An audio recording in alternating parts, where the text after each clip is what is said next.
week down the rounds, okay? Yes, Glenn? I have a question. Because Sean Kirchner is such a pianist, and it's very clear that his ear is tuned to the piano, do you perform his work with that in mind, or do you allow the natural tunings to take over, or how do you deal with that? Because it's clear that that's what you want. Well, one of the reasons we picked the Matthew text is because the essence of his theory is what? Equal temperament's not evil, it requires imagination. And it represents all the tunings if you know how to parse them out. And I think those are very present in Sean's music. Because at the bottom line, I wouldn't describe him as a pianist. I would describe him as a musician. And he makes musical decisions, and his tools are his voice and the piano. And a wickedly good ear, so that when yesterday we had a little break and he wanted to know a little bit more about the lattice, I talked about the different intervals and the sense difference and then demonstrated to them. And he heard them right away and could sing them right away. Because I think good musicians know intuitively that there's something phenomenal going on. I can remember singing, it's either a Hindemith or could have been a Stravinsky Ave Maria, and the tenors have a suspended tone at the end, and then the last measure comes, and I can remember Don Crockett, who was sitting next to me, USC chamber singer, who heads the theory department at SC now. We both thought we modulated a half step. And we both looked at each other. I said, "Did you change notes?" And I said, "No, did you change notes? What just happened?" So it was there. We couldn't figure out what had happened, but the chord change was so radical. It turns out later it's called a diaschisma, and that's a 36-cent leap, which is a third of a half step. And you get those diaschismas will rock your world. If you want to think of it in the lattice, it's the corner D flat, going all the way across the chart to C sharp, just to the right of F sharp, the end of the chart. Okay, and that's called the diaschisma, and that happens a fair amount. I think that now that Sean is here, we can speak of him in his presence. I think that when you live in a world of color, this is why I asked the question yesterday to Sean, does he think of different keys as having different colors? And I know some pretty fine pianists who will claim that the equal temperament has not destroyed their feeling for color in certain keys. E major seems to come up a lot as a phenomenal key shift for some reason. Is it the way pianos are designed, or something about them that kind of rings that out true? Point being is that historically, people interested themselves in the colors of the voice because it was the most flexible of all the instruments, and the instrumentalists try to imitate it all the time, try to find ways to tease that out of their instruments. So the answer to the question of how do we handle the tuning, we had Emily Deemer here, and I started to tune the chords like like we do, right? But she would have none of it. She said, "No, it doesn't matter." She said, "No, it's just to do it this way." Oh, okay, It's because her ear is just hardwired into equal temperament. We talked about Boulez the other day, same thing.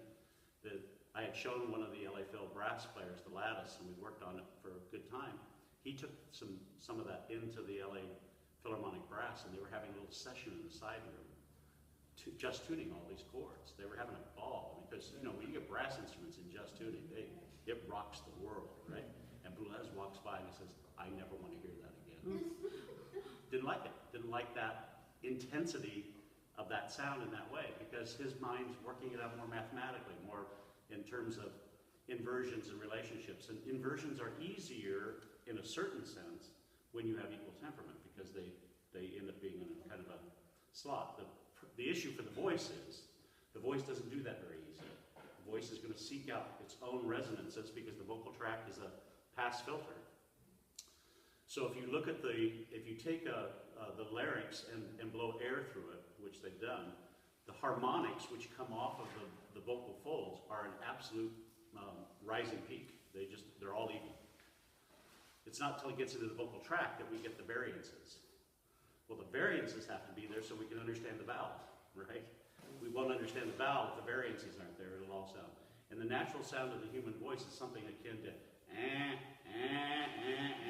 It sounds like a buzz, right?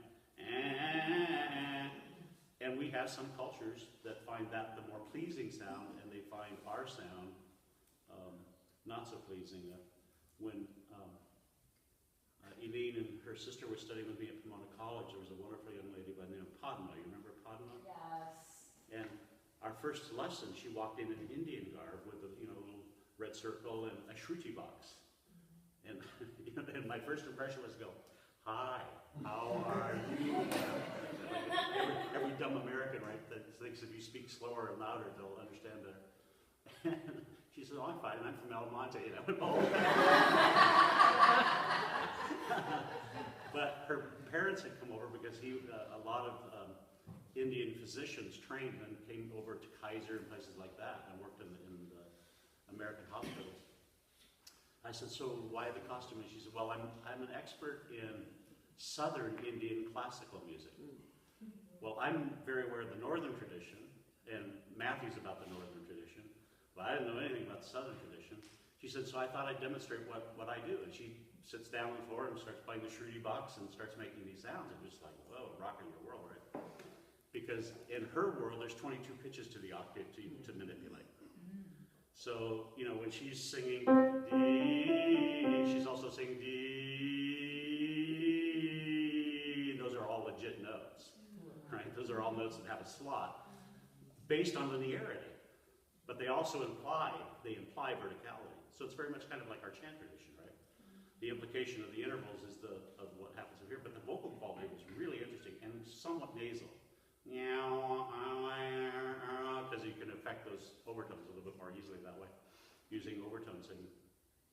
So she finished, and then she said, I said, "So, what do you want for a voice lesson? I don't know, I'm a little lost here." She said, "Oh, well, I want to do a senior recital of all Mozart." I said, well, that's cool. She said, "Yeah, I really love Mozart. I want to do it."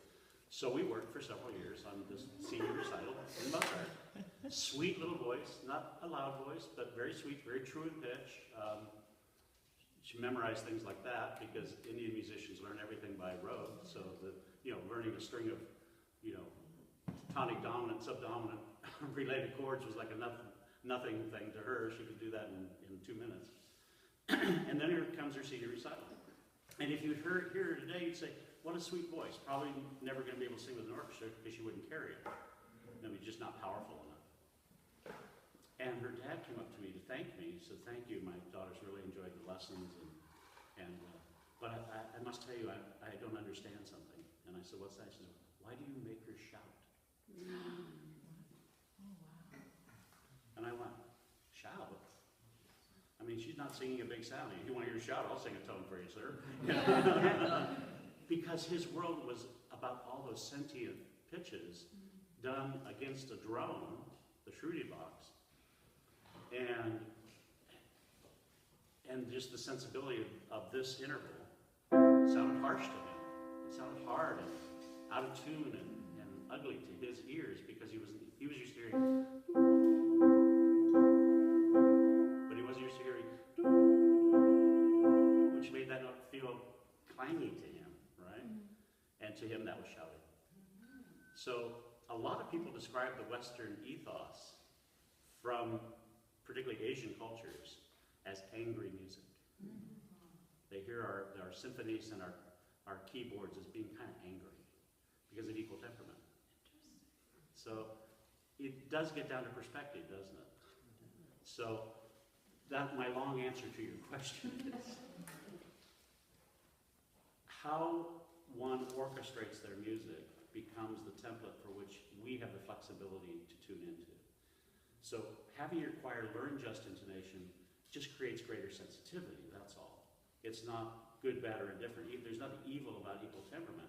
But as we've discovered, there's a real satisfaction that if you're all holding this note, for instance, I'll hold it at that pitch, please. So men high, ladies low on who?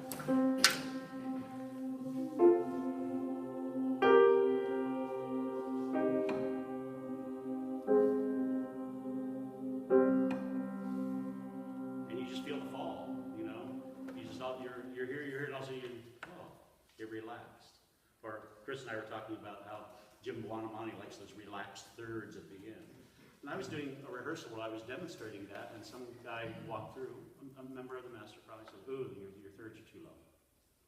And I said, "Well, you like the high thirds." So I just whipped the choir up to a high third. He said, "Yeah, that's the one that's in tune." And I said, "No, that's a choice." not in tune, that's a choice. And so it becomes aesthetic, right? What do you want the music to sound like? And I think that then it becomes down to the art of voicing. For instance, where this sounds harsh, this doesn't. Because the spacing of this, because this is not an overtone of this, now they exist in another relationship. So at the piano, where this sounds like clanging gongs to my ear, right? Not so much if you hear it this way, but especially if you hear it this way, or you hear it this way. Now that F sharp sounds higher, for some weird reason, right? Now the piano hasn't changed. It's still the same pitch. It's in your imagination. So I think that when you get to Sean's accompaniments, or I particularly love Brahms' accompaniments, but Brahms didn't compose in equal temperament. He composed in well temperament. And we don't have the first keyboard tuned to equal temperament until 1917. Now think of all the composers that went before who had never really heard equal temperament. So in your music history class, someone probably well-meaning said, and Bach invented equal temperament with his well-tempered clavier. Well, the book's called Well-Tempered Clavier, not Equal-Tempered Clavier, right?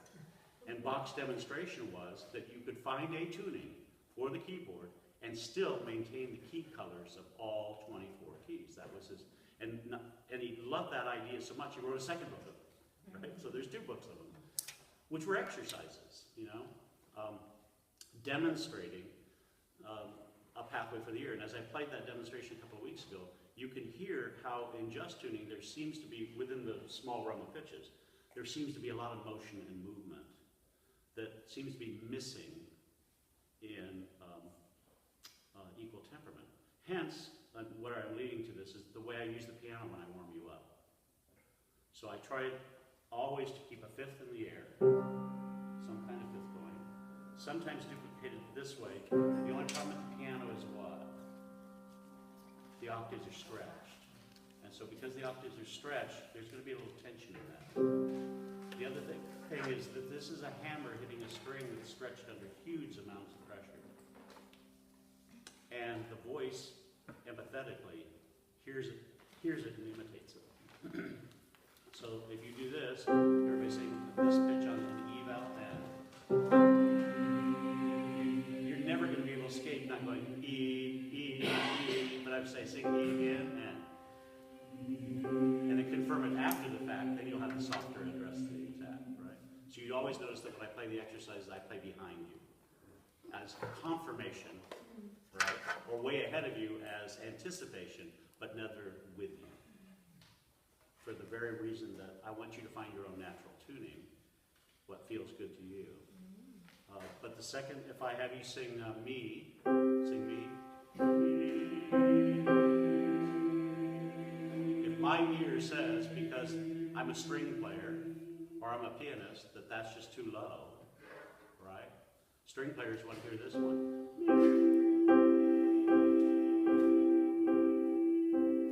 Is the one you naturally do. The piano plays this one. So that you can hear the beats. That'll match. But if I go, now the piano will be sharper. And by insisting on that, the voice starts to get tense. Because the only way we can conceive of getting to that pitch is to squeeze.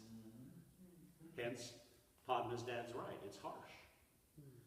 In the hands of an excellent composer, that harshness is minimized. But remember that the greatest period of tunings that were going on is somewhere in the early part of the 18th century. And the hot years, I think, to be around would be 1720, 1730. Because Rameau writes his book on the theory of tonal music.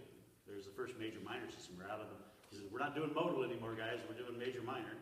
And that's 1723. And Bach writes his well-tempered clavier in 1723.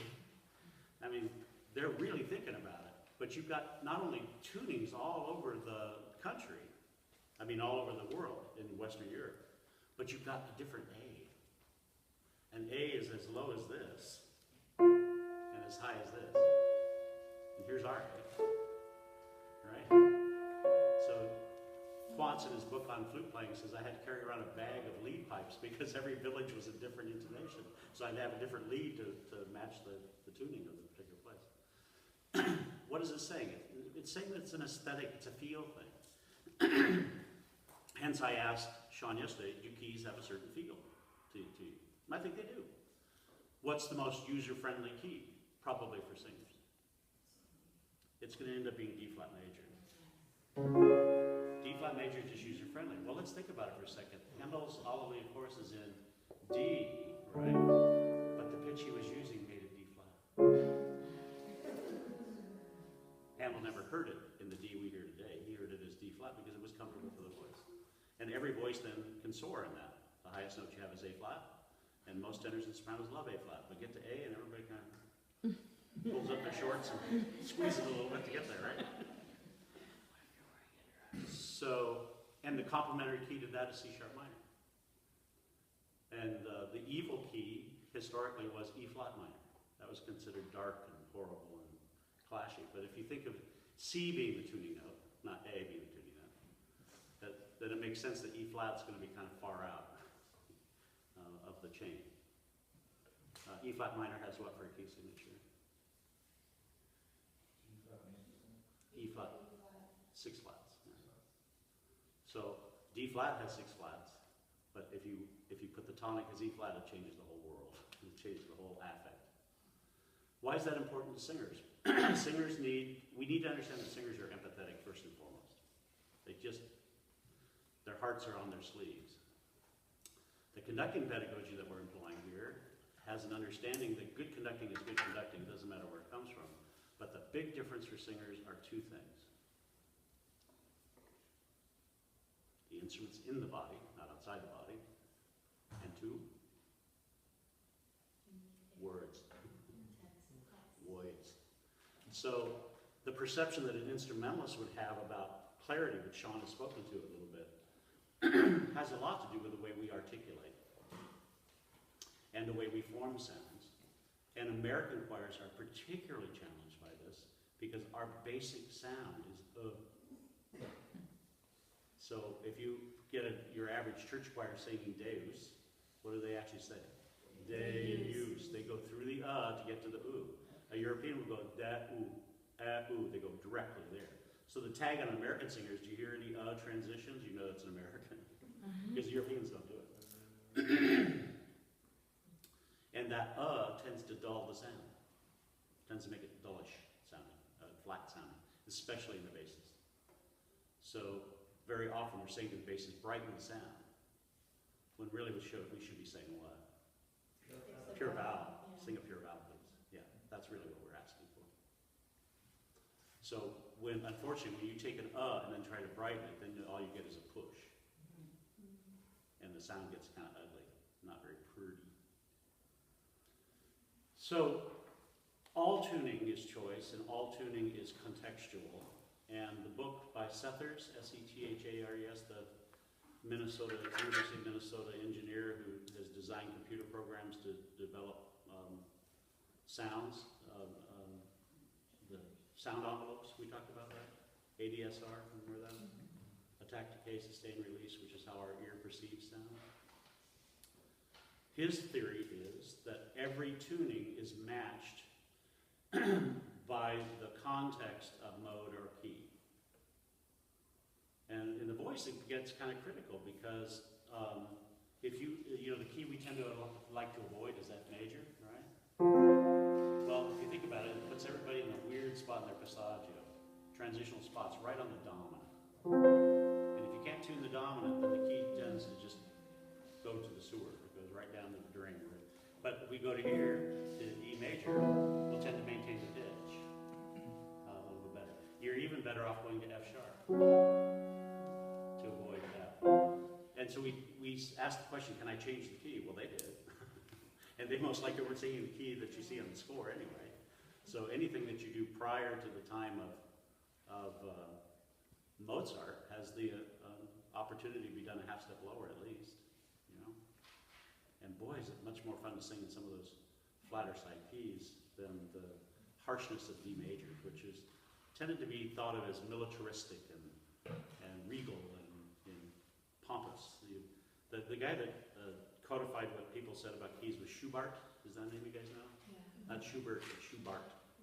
And he did a whole list of here's what the keys mean and what their feels are. But I'm not sure that we perceive that here, right? Because it's all equal. Well, what this has to do to get to the theme of today in the voice is that since we're empathetic and since we're contextually oriented, how we create the context for a warm-up has a lot to do with the success that you feel in the flexibility and expressiveness of your singing. So you notice that when we do the warm-ups, there's very little instruction. It's more like saying to you, this is your personal meditation. This is your personal time to find your sound. And that when we all find the more resonant sound, the feedback loop in our system is one of peace and comfort. And so we don't tend to over-energize or we don't tend to push anymore because it just feels good to resonate. So remember that the places that we say we're resonating, like in the mask or in the head or in the chest, those are feedback mechanisms. They're not adding one thing to the sound. Because if air isn't moving, then nothing's being affected by the sound. Remember, you have 222 bones in your face. And they're all like little tuning forks. They're all starting to vibrate when the signal off the vocal cords comes strong, and then the vocal tract does not erase that quality. Now, there's only one sound added in the vocal tract itself that is unique. That is, the harmonics come off the vocal folds, and then they go into a pass filter. So what is our pass filter? The vocal tract. Now, on certain sounds, we add another filtering system, and that's the nasal passage. And what sounds are those? Right? And there, the soft palate is down, and air is going into the nasopharynx, and we feel a little nasality, right? So if you go, it's almost impossible for women to pull chest voice or sing harshly because of the position of the vocal tract. So if you have a pushing female singer, this belting from ya, doing that kind of thing, ya, and that has that mess. Have them humming because they can't do it. If they hum, they can't make that noise. But the bridge is to go from the hum to the pure vowel. And the choreography in the vocal tract is what? Soft palate's down. Now what must the soft palate do?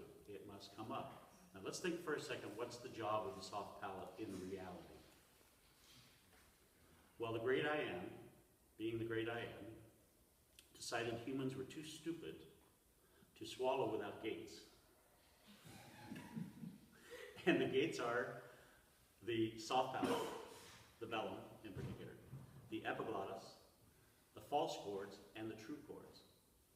The IM said, you need 4 gates to close that thing off, stupid, or you'll put that stuff in your lungs and drown yourself. People still manage to...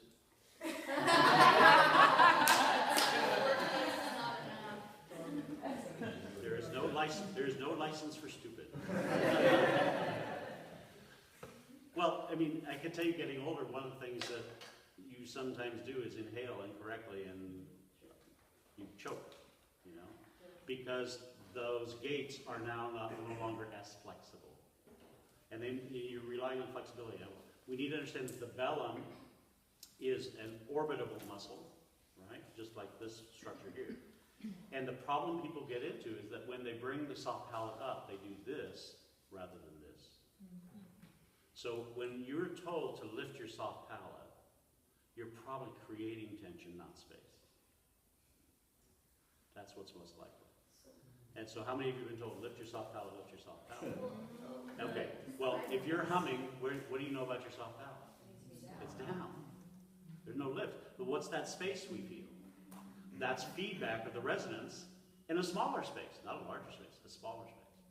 So that's just acoustic. So if we take a Coke bottle, right, and we blow over the top, you're going to get windy sounds until you find that sweet spot. And you find that sweet spot, and it teases the air in the column of the bottle, right? But think of it this way. Your vocal tract is like the Coke bottle, but it's infinitely flexible. So therefore, you can aim the air and miss the target because of the shape of the vocal tract. Does that make sense? So we've got this dynamic of airflow that people tend to call placement and focus, right? Again, words I don't use in my studio because of the confusion that reigns from them. It's not that I don't believe in them. I just don't think you place a sound, I think you shape a sound. And that if I shape, then I get a sense in a space, but not the other way around. I don't create a space to get a sound. Does that make sense to you? Because my tendency, you know the distortion of the inside of your mouth, right? Have you ever had dental work? And the dentist, and then you put your tongue in it and it feels like, oh my God, he just carved the Grand Canyon out. You know? He's harmed me. But then he takes a camera shot of it and it's just a little piece, right? Because everything from the inside is greatly distorted. So when we start asking people to lift the soft palate, generally speaking, that muscle will do this instead of this. Why does it need to do this? Because it needs to keep constantly doing this while you're singing. It's not in this position the whole time you're singing. So there's lots of YouTube examples of this, by the way, if you want to watch. And you just can't believe how active the soft palate is. But remember, every word that you sing has consequences of shaping the vocal tract. And our goal is to shape the vocal tract in such a way that we not only get maximum amount of resonance, but that we can transition to the next phoneme easily. Does that make sense to you? All right. So the vocal tract depends on two things. One, its shape, and the density or the tonus of the muscles making the shape. The more tension you got in the articulators, and what are articulators? Tongue, lips, teeth are not articulators. Why? They don't move. If they move, you need to see a dentist. Yeah. Okay, please understand that articulation is the same word for what in singing? Resonance. Articulation and resonance mean shaping. Enunciation is taking an articulator and touching it to another and creating a consonant event. That make sense? So there's enunciation on this side, and there's articulation on the other side. For instance, I forget it while we were singing, and I could hear that you were migrating too slowly to the pure vowels. So to speed that up, I took what off? I took the consonant off and made you think of going from one pure vowel to another. And then all of a sudden, the accompaniment lined up with us because there wasn't the delay, right? And then you add the consonant in by not thinking about the consonant. You think about the shape of the vowel. And so you keep your attention to the vowel and the consonant appears where it's supposed to be. Now, if I'm German, I don't do it that way. I think of the shape of the consonant as it creates the vowel, which is why they're so articulate and why everything is so much in the front. Because it's the only way to do it efficiently. So your two most active articulators are what? Tongue and the lips. Okay? Now the jaw can be categorized as a moving part, it certainly is, but how we move the jaw is critical. So if you take your fingers here and bite down really hard, feel the muscle that's sticking out? Now let that muscle go. Now when you let that go, that's what it means to drop the jaw. Drop the jaw is not open your mouth. Feel that muscle get tense? Now you've created tension in the articulators and you've taken off a good amount of your sound. Watch.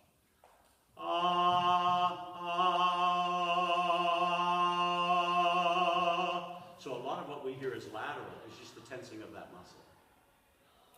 So we don't engage that muscle in singing. This is why singers look, in a certain sense, kind of lazy in their mouths, right? Particularly male singers. They don't look like they're moving very much. A little bit like ventriloquists. Because it's this shaping, soft palate this way, and the lips this way, not this way. Does that make sense? Okay.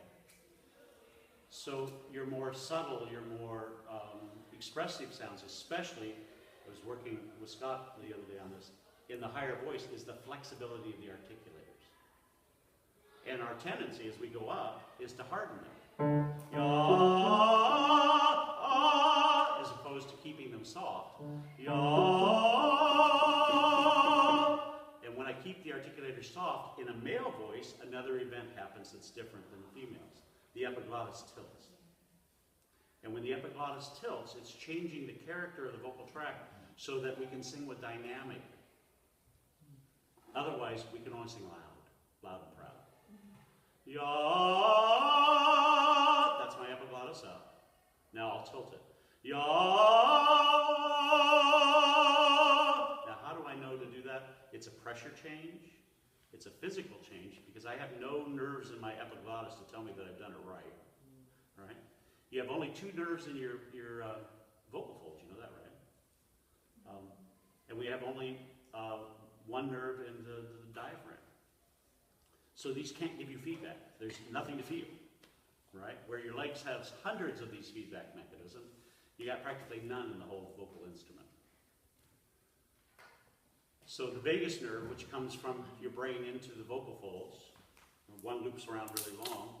There was a theory for a while that because of the length of one nerve versus the length of the other, that's what causes vibrato. That's been somewhat disproven, but there's still, it's really interesting. With all we know about the voice, vibrato is still a little bit of a mystery. But this I know. You balance air pressure and you balance support, and vibrato comes as a natural consequence. And think of it like this. If you take your hands like this, and you apply equal pressure, what starts to happen? They start to shake. And if they happen that regularly, then you're getting that little vibrato. So remember, what is the responsibility of the soft palate? It's a gatekeeper. It's to keep stuff from going into your nose. Okay? As an articulator, it's meant to keep moving flexibly so that you can move between those consonants which require the downward motion and those vowels which require a bit of shaping to do that. But the one sound that's added to the voice actually happens around the collar of the vocal folds itself. And when your larynx gets sufficiently low, and here's the easiest way to do it, blow some air into your hand. Now take a quiet breath with no noise as if you're going to fog up your glasses. Notice that your neck opened up and you've got the larynx in a low position. That's the ideal position for the larynx. Now, without engaging any muscle, just say, hi, hi, hi. So it feels like you're keeping the pressure inside, right? This is what the Italians call appoggio, or to lean on the breath. Hey, hey, as opposed to hey, hey, where I've actually taken it to the swallowing side. I've started to tighten the muscles to do what? Be the gatekeepers. Right? Now you swallow a couple of times a minute without knowing about it. And it's just something we do. But those muscles are well trained to do that. They are not gifted at singing or speaking. That's not their gift. It's something we have to learn. Hence we call it applied lessons. It's an application of a coordination skill that's not natural. But we make it sound natural. What's natural? Swallowing and lifting and breathing. But the breathing we use for singers is slightly exaggerated. So again, take your hand. Now if you only blow hot air, what are the only muscles that want to move? Only your abs, right? Everything else stays peaceful and calm. Am I right? Now blow a windy breath like this. The breath comes up. Now your chest heaves and collapses, your neck collapses. So remember, we have breathing in muscles where? Inhalation muscles are located in the neck, back, and thorax. And exhalation muscles are located where? Back, thorax, and abdomen. So the opposing two groups are what? Neck and abdomen. So our job is to stay in the inhaled position, right? And to make our air what? Hotter. The hotter air, the better. So, hey, hey, hey, hey, hey, hey.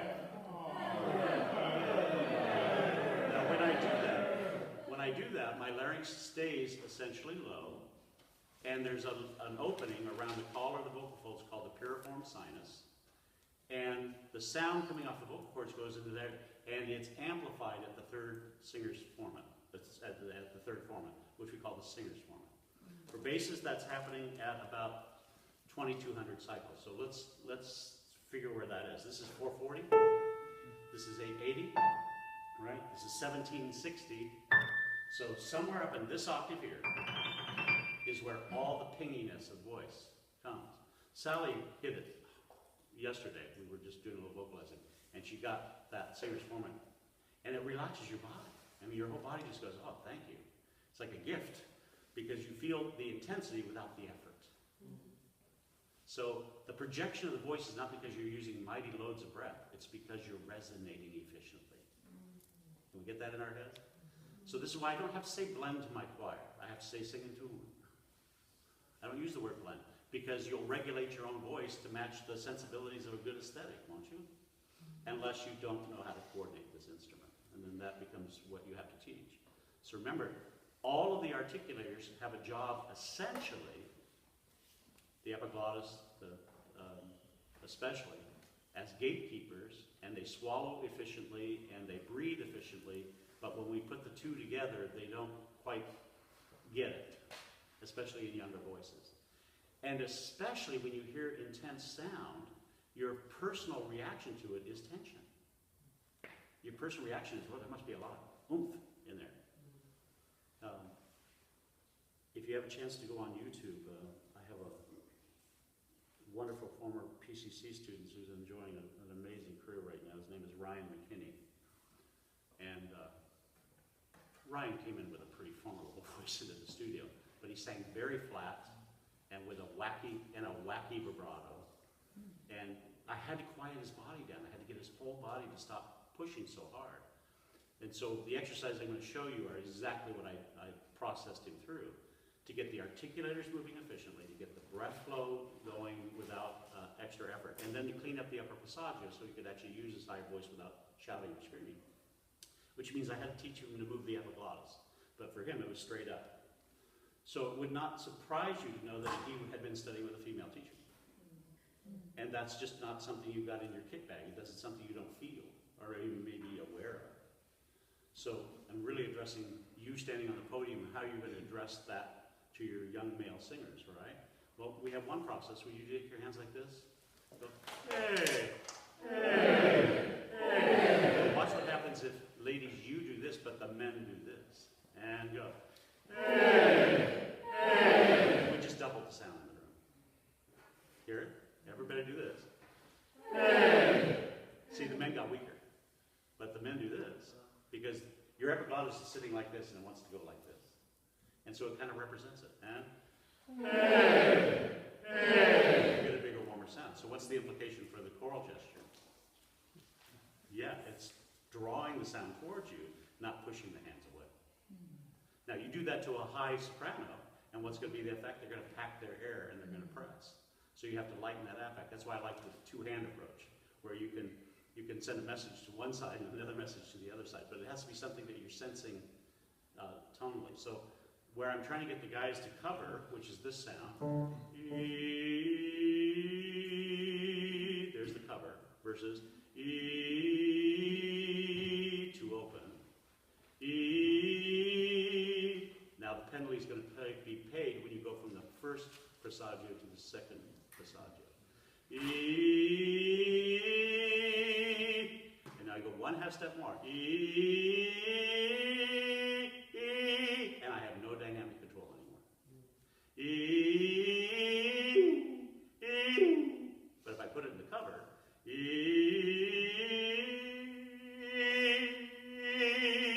because the bottle is shaping correctly. Does that make sense? The bottle is now flexible and shaping, but it is an epiglottis movement of which I have no feeling, except to know the pressure change. It feels a little bit like I've got a slight cold in my nose when the epiglottis starts to come into play, versus that sound where it's too open. And then ladies, that just doesn't work for you. You've got to keep the epiglottis nice and hollow and tall, because what happens to the frequencies of the female voice as it rises? You lose overtone and you gain fundamental. And the men gain overtone if they cover. Is that making some sense to you?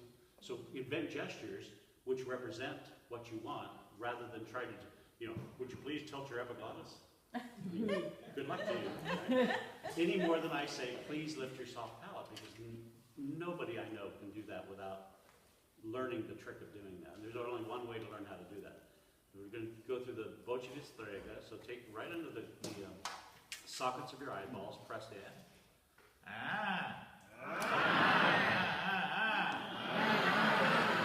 So you'll hear in me the very pure singer's format. Listen. Hear that roar?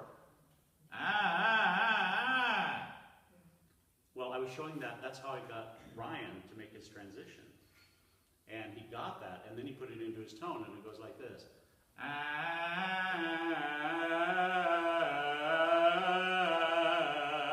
Now that's the movement of the soft palate without any other articulator getting in the way. That's lifting the soft palate. Did you hear any lift? I'm not sure. What does it feel like inside? It feels like a resonant tone with a lot of feedback, right? Well, he's standing on stage. They were doing Oedipus Rex. You remember doing that? Oh, I remember because that voice is like a cannon coming right at you, and I was right in front of him.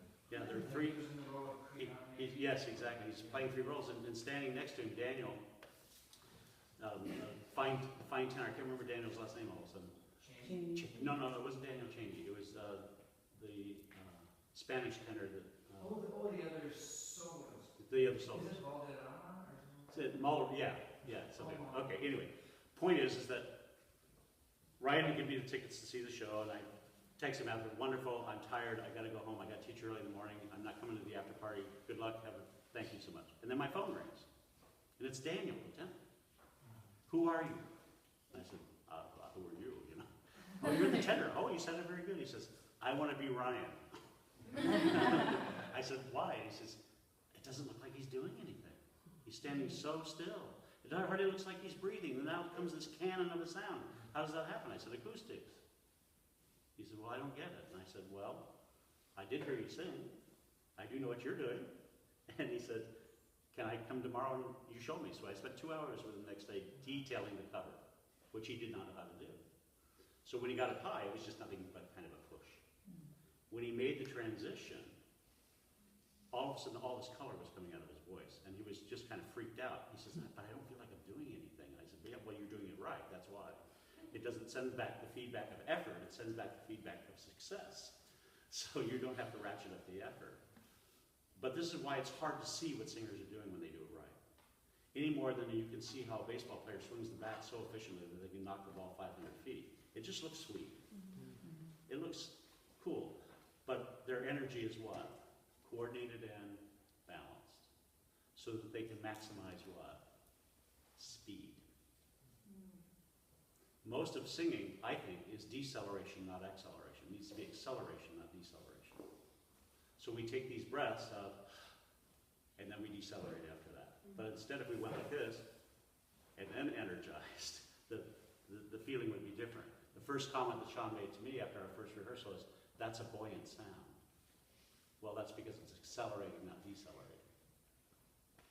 And especially women, as you go up high, what has to happen to the breath flow? It has to speed up, but it also has to thin out. Because if you don't thin it out, then you're going to have to push. Yeah. Because remember, the vocal bands are stretching, and so there's going to be less air coming through. It just needs to come through faster. Yes. Can you clarify cover? Yes. I mean, as it pertains to tenors versus other voices. Yeah. So I'm experimenting with this idea. I'm 18 years old, and I discovered cover. And I was singing Younger Than Springtime from, I was the Lieutenant Cable in the High School Musical.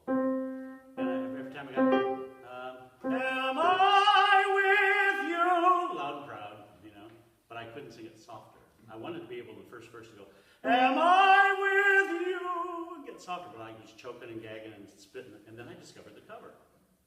And I was like, am I with you? And now I had all this expression, and that's really cool. And the voice teacher comes by and says, oh, don't do that. That's don't ever cover. I was like, oh, I'm reading a book on it by William Bernard, 18 years old. I'm reading this book. It's a cover. I'm going, but. He said, no, never cover. As luck would have it, 2 years later, who am I studying with? William Bernard. And he says, cover. And I go, you don't cover. You know, I start to have a fit. And he says, what's the matter? He says, well, I was told you never do that. Who told you that? And I went, oh, crap. I had discovered something, found it useful, and I was told, no, don't do that. That's not good for your voice. Was I probably not doing it totally correctly? Yeah, probably. I was probably hooding it a little bit too much. The cover is simply a change in the shape of the vocal tract through the epiglottis. Not the soft palate, not the tongue, not the lips. It is simply a change of the shape, so much so that the signal coming off of the vocal folds now has dynamic possibility. Most of that's coming back to you because of the feedback that you're getting of comfort. Because when you go up here, and this is for most young men, the problem is D. Right? They're going to go, oh. Right, Scott? They don't know what to do with it. So you either go loud and proud, oh, or you go falsetto. Oh.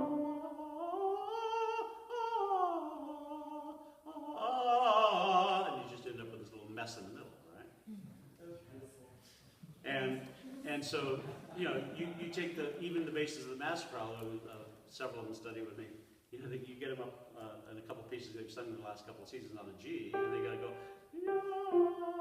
At some point they're making this wild negotiation of when do I flip into the big voice, right? And they kind of sneak up on it. But there's a hybrid of that, the head tone, which then your whole vocal cord is working, and you don't have that problem. And that can only be achieved through the cover. There's no other way to find it. And Bernard was adamant about this, by the way. And it's interesting, in the Richard Miller book, I don't know if you guys have found it, he has a very snarky paragraph about the yawn sigh. He says, some people believe in this lazy sound of a yawn sigh. He misunderstood what Bernard was going for. Bernard wanted a very light mechanism.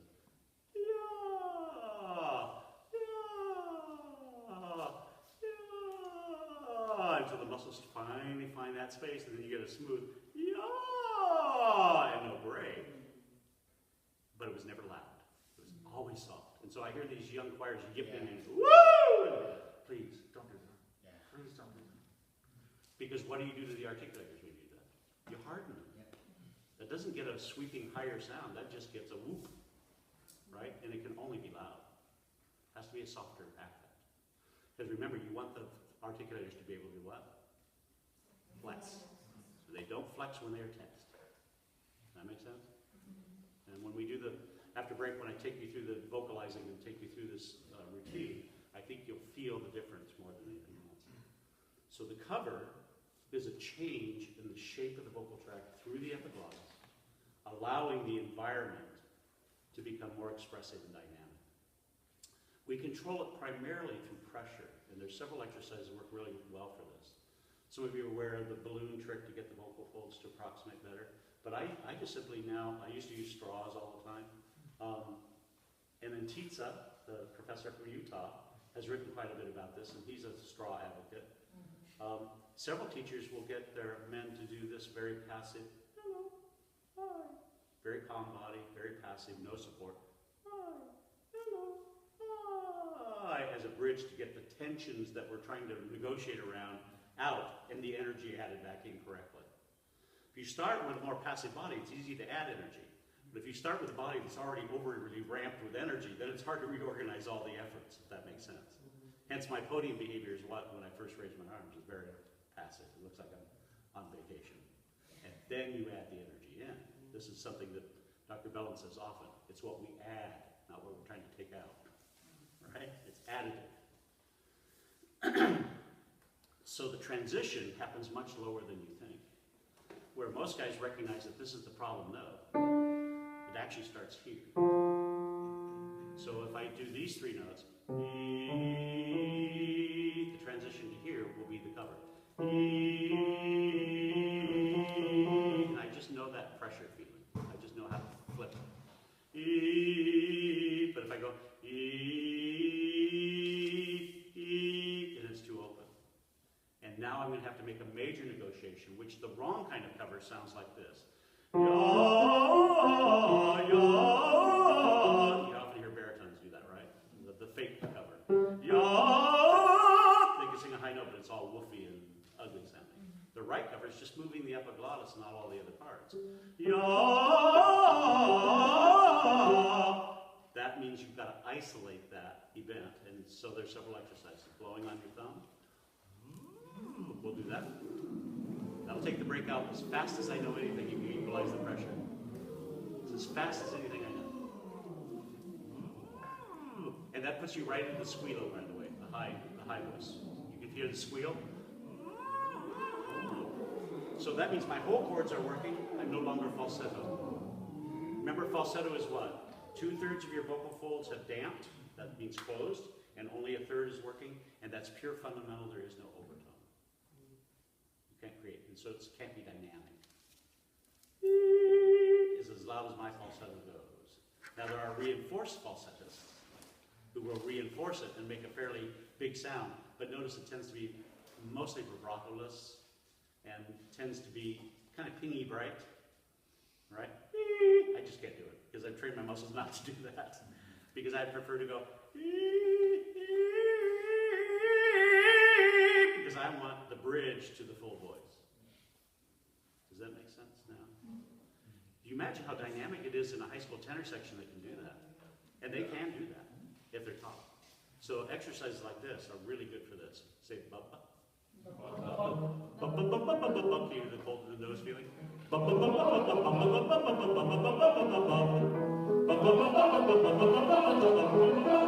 the idea is to not clip the high notes, to not goose it. To keep the pressure balanced. So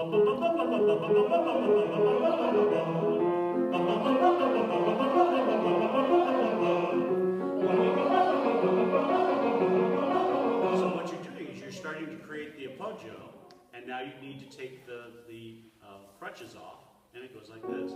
But keep the same environment. And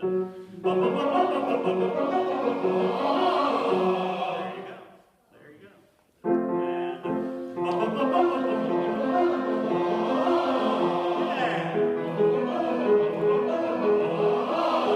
Notice at this point, you're starting to feel like you could make a decision about changing the cover. Don't. Keep in the cover. So the most magic of setting this all up is making sure that your middle notes, A, B flat, B natural, C, are in that quality, and it saves your ass in choirs. It keeps you from blowing out your voice. Now, some people refer to that color as kind of sotto voce. And some people make the mistake of thinking they're marking with their voice, which can be very damaging, by the way. It's best to support your voice fully, but support is not what? No, it's not squeezing. Support is creating energy. We're creating energy. So, fog up your glasses. No sound, please. What muscles are energized? The abs. What are the upper part of the body doing? Postural. They're remaining postural. So they set the voice up to be very flexible. So this is why Ryan didn't look like he was doing anything. Because in fact, he's just keeping the instrument, what? Very balanced. Finding that singer's formant, letting that ride the day, and it just sounds like a horn going off, right? I mean, it's just very intensely loud. Because singers' formants are that way. There was a time when singers' formants in voices was not considered a nice quality. And that's prior to Rossini. Rossini hated it. But Rossini didn't tend to write things that were long and lyrical. He wrote fast things. Can I just ask you a question just that comes to mind because of what you said? In some bass voices, you almost don't get a pitch sense because there's so much richness in the overtones that it's almost like a distorted sound. And I can see why Rossini would have said that because you lose sense of, maybe because the overtones aren't balanced, they aren't in proportion to each other. But even in a choir, you can really hear in some men's sections, there's so much of that singer's format. It's just, I mean, I like the excitement of the gleaming kind of metallic sound of it, or I don't know, the brassiness of it. But it almost changes your perception of what pitch is going on or something. I'm just... No, that's exactly right. It does. All of a sudden you feel everything's pan-pitched. There's no real center to the pitch anymore. But boy, it sure is handy to have a bass like that in your choir. Because you can make some, it releases energy out of the sopranos that's just amazing because they have this foundation to work off of. You know, it's like adding the 32-foot. You know, you have that sound and then you add the 32-foot and everything above it becomes very rich because of it, right?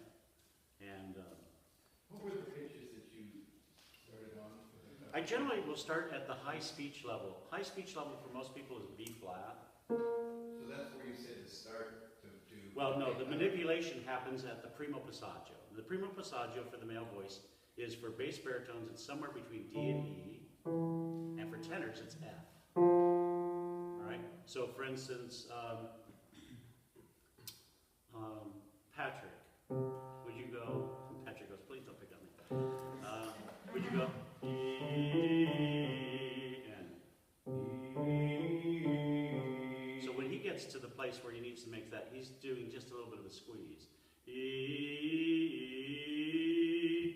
It's going to feel more like you're creating a little pyramid inside. Now. So you get there? Hotter air. There you go. There, that'll start to work. All right. Where for me, I'm open at that point. What note are those? E, C major. But see, half step higher.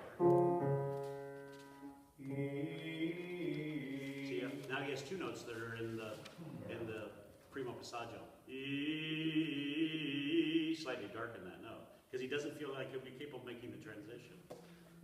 I haven't said this before, but you notice that most of my exercises normally require 3 notes, not 5. Why? You don't have to address the third partial problem. These are not blended notes in the voice. That's a new territory.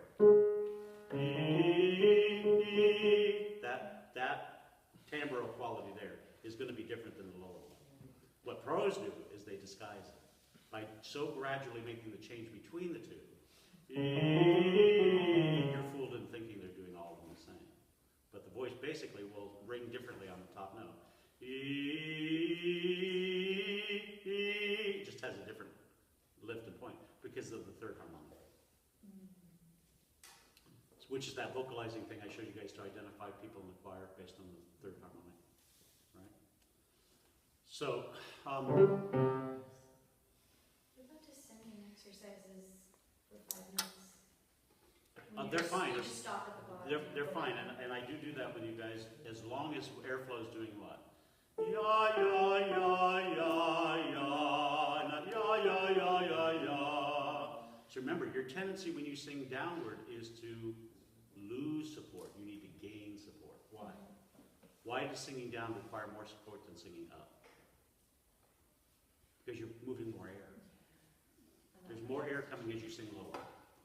And as you're higher, you're actually balancing out and trying to take excess air out because it just gets in the way. So if I'm going up and I use excess air, I can't access all the niceties of the vocal track.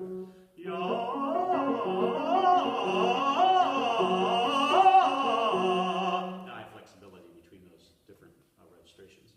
So where the bass will go E and make the transition there, somewhere on E flat or E, the tenor wait's still here. Sorry. E, and if I'm in the cover, where I discovered this was singing every vowel.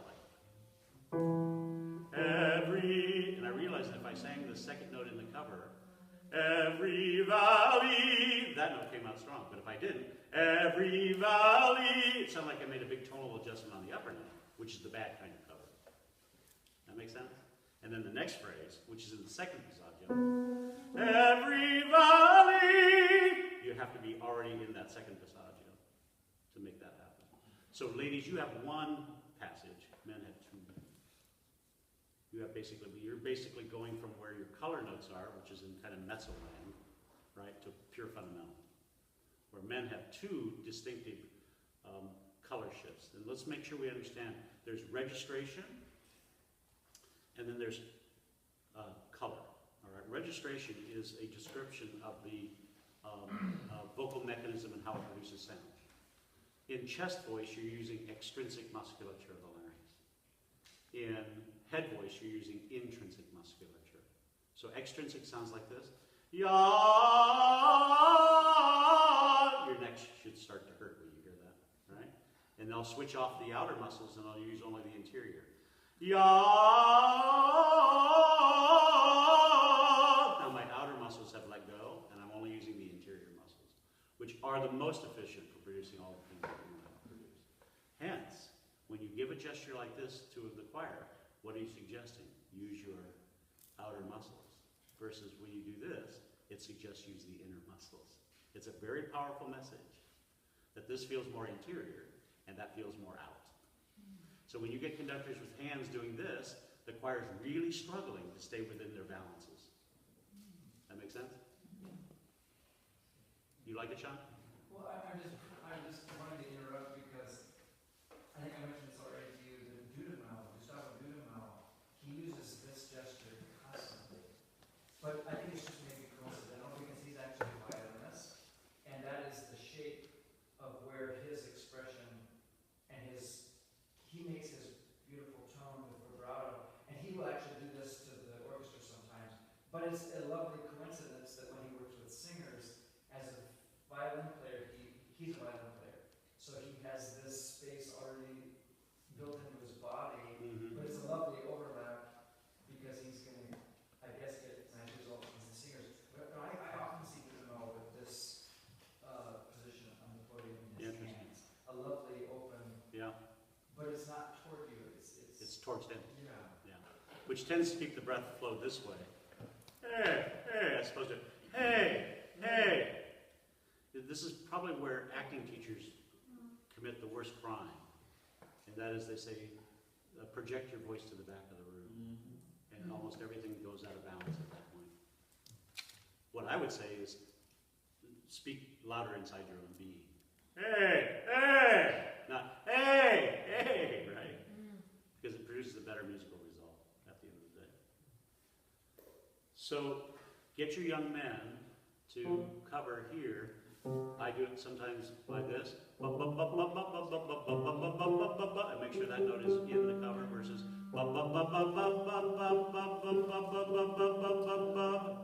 It's a little bit like, how do you tell the difference between someone that's using head tone versus falsetto? Is this falsetto or head tone? No, that's falsetto. And it's falsetto because you can't crescendo without cracking. I have to go to my full chord. But if I go, you can hear that it has somewhere to go, right? That's the quickest way to hear it. But you're also hearing the difference between pure fundamental and overtones. That's what your ear's parsing out. Okay? So remember, the vocal tract requires two things: flexibility of all the articulators and shaping. Shaping. Vowel finds its location by how you shape, not by where you place the vowel. Because, in fact, you can't. Does that make sense? Is there such a thing as placement? Absolutely. But I only use it with professionals because they know where those locations are and they know how to shape for them. The young ones don't. They'll constantly try to push a vowel in a place where there's nothing resonant to happen, and not good things happen at that point. Am I making some sense? Yes. So have I fully covered your cover idea? Is that good enough? Some wonderful examples on YouTube. You can see it. They have the. Anybody see the Thomas Tallis tape they did with the quartet? Where they take the scopes down and you can see the epiglottis and the larynxes move. And all the quartet, and you see the men, the epiglottis is doing this the whole time. And the ladies are just like this, loud, up and high and proud like that. You can see the action.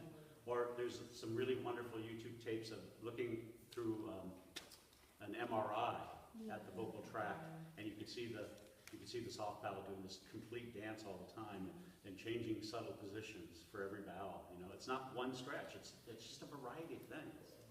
Any more than a great pianist equally weights all their fingers the same way. It's voicing. You want to create a voicing, and that's what we do is singing. It's a voicing.